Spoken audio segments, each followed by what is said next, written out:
மாவட்ட ஒருங்கிணைப்பு குழு தீர்மானங்கள் செயற்திறன் மற்றும் சட்ட கட்டமைப்பு மீதான ஒத்திவைப்பு பிரேரணைக்கு முதலில் நான் வாழ்த்துக்களையும் நன்றியினை தெரிவித்துக் கொள்வதுடன் அதனை நான் வழிமொழிகின்றேன். உண்மையிலே இந்த டிசிசி மாவட்ட அபிவிருத்தி குழு கூட்டங்கள் அந்த மாவட்டத்தின் அபிவிருத்தி தொடர்பாக பல தீர்மானங்களை மேற்கொள்ளுகின்ற ஒரு இடமாக அல்லது களமாக அமைந்திருக்கின்றது. பிரதேசங்களிலே இருக்கின்ற குறைபாடுகளை நிவர்த்தி செய்து அந்த பிரதேச அபிவிருத்தி குழு கூட்டங்களிலே எடுக்கப்படுகின்ற தீர்மானங்களை அடுத்த கட்டமாக இந்த மாவட்ட அபிவிருத்தி குழு கூட்டங்களிலே கொண்டு சேர்க்கப்படுகின்றது. டிசிசி கூட்டங்களினை வினைத்திறனாகவும் விளைத்திறனாகவும் செயற்படுத்தும் போது அந்த மாவட்டத்துக்கான பல அபிவிருத்தி திட்டங்களை சரியான முறையில் நடைமுறைப்படுத்தக்கூடியதாகவும் நல்ல தீர்மானங்களை எடுக்கின்ற ஒரு இடமாகவும் அபிவிருத்தியை முன்கொண்டு செல்லக்கூடிய இடமாகவும் அந்த குழு கூட்டங்களை நாங்கள் தீர்மானிக்க வேண்டியிருக்கின்றது.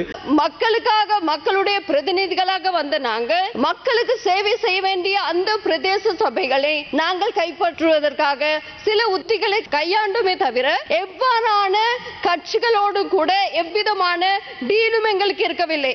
மக்களுக்காக வேலை செய்வதற்காக தங்களுடைய வாக்குகளை பெற்று வந்த உள்ளூராட்சி மன்றங்களிலே போட்டியிட்டவர்கள் அரசாங்கத்தோடு இணைந்து அவர்களுடைய பொறுப்பு காரணம் அவர்கள் வந்தது மக்களுக்காக சேவை செய்ய வேண்டும் என்ற ஒரே நோக்கத்துக்காக அவ்வாறு வந்தவர்களுடைய நோக்கம் சுயநல நோக்கம் அல்லாமல் அவர்கள் மக்களுக்காக வேலை செய்ய வேண்டும் என்ற ஒரே நோக்கத்தோடு தான் அது இணைந்தார்கள்.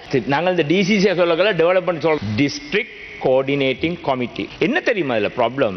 இதுல விஷயம் நல்ல பட் இதை போல அரசியல் மயப்படுத்தப்பட்ட கூட்டம் ஒன்றுமே கிடையாது. இதை ஆரம்பிச்சு வச்சது ஜே.ஆர். ஜெயவர்தன. எங்கட கல்முனை முன்னாள் அமைச்சர் ஏ.ஆர். மன்சூர் அவர்களை முல்லைத்தீவு டிஸ்ட்ரிக்ட்ல டெவலப்மெண்ட்ல சேர்மனா போட்டுட்டு அரசாங்கம் மத்திய அரசாங்கத்துக்கு எங்கெங்கே அதிகாரங்கள் நேரடியா இல்லையோ உள்ளூராட்சி மன்றங்கள் அவங்களுக்கு கையில் இல்லாமல் போன பொழுது அங்க இருக்கின்ற பாராளுமன்ற உறுப்பினர்கள் மத்திய அரசாங்கத்தின் ஆட்சி அல்லது கட்சிகளின் உறுப்பினர்களாக இல்லாத பொழுது அந்த பிரதேசத்தில் அரசியல் அதிகாரத்தை கையில் வைத்துக் கொள்வதற்கு கையாண்ட ஒரு விடயம்தான் இந்த மாவட்ட ஒருங்கிணைப்பு கூட்டம். இந்த டிசிசி மீட்டிங் என்று கொண்டு வரப்பட்டது எங்களுடைய நிசாங் காரியப்பர் அவர்கள் சொன்னது கேட்ட மாதிரி எங்களுடைய 13வது திருத்தத்துக்கு எதிரானது முதலாவது. இரண்டாவது இப்போது மாகாண சபைகள் இல்லை. ஆகவே மாகாண சபையை பிரதிநிதித்துவப்படுகின்ற இந்த நேரத்திலே இந்த டிசிசி மீட்டிங்குக்கு எந்த ஒரு சட்ட வரையறையும் இல்லை.